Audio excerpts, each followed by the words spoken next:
Let me ask you this. You pastored a mixed-race church for many years, so when you hear words like systemic racism, how do you react to that? Do you agree that racism is systemic, partly systemic, totally systemic? Help us understand.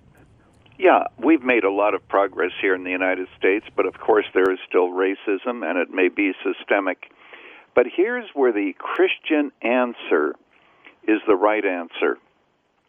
Now, in the book, I talk about critical race theory. Do you folks talk about that?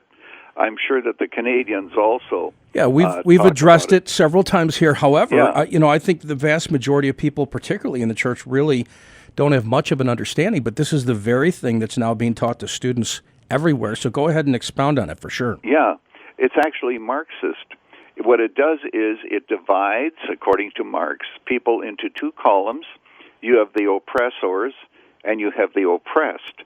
And so the intention, and I show this in the book, is to keep the races in perpetual conflict, to have no resolution, no interest in reconciliation.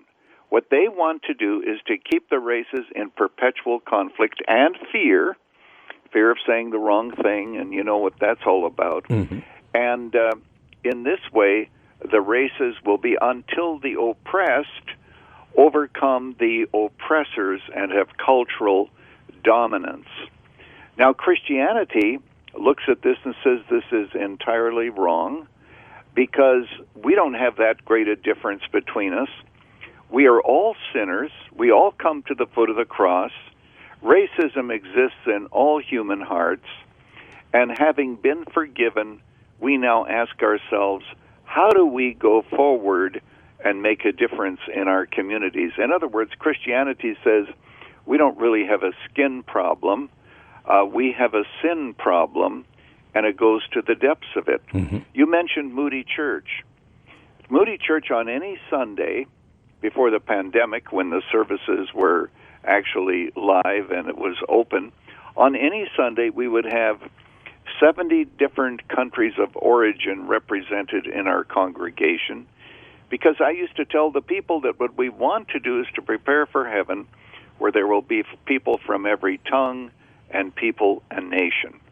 But critical race theory, all these identity studies in the universities, are not intended to bring about any kind of reconciliation.